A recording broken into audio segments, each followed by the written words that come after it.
Fiat Toro diesel. Olha esse barulho arranhando. O que você já acha que é? Isso, pode desligar aí que eu vou desmontar.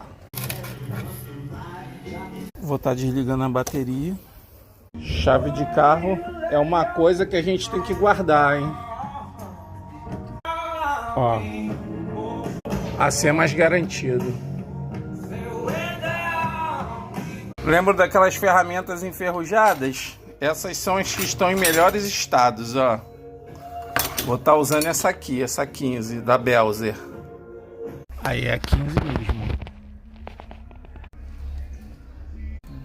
Ó, essa tá boa.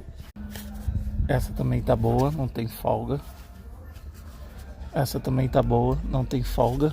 Você aqui pega o alternador também? Aqui? Aquela ali que a gente vai estar tirando. Vou usar isso aqui.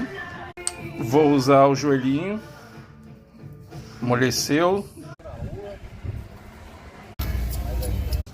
Tirando agora esse parafuso aqui em cima que mal dá pra gente pôr a mão. Dá uma olhada. Ele tá carregando 14?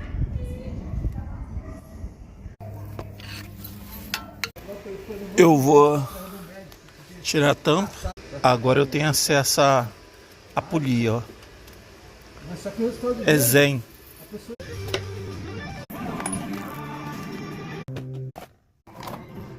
Aí eu vou colocar agora. Consegui tirar, ó. Não. Chegou a peça, vamos botar para quebrar. Chegou a clutch pulley. Vou estar instalando.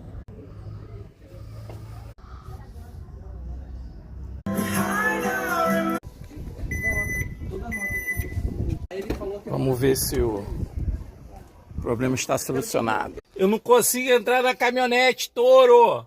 Olha isso. Cara, o carro é pequeno demais e eu sou grande demais. Tudo.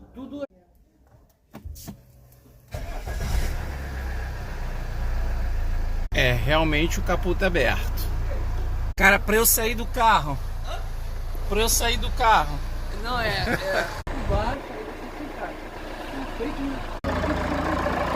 É aquele barulho do motor a diesel e o arranhado acabou.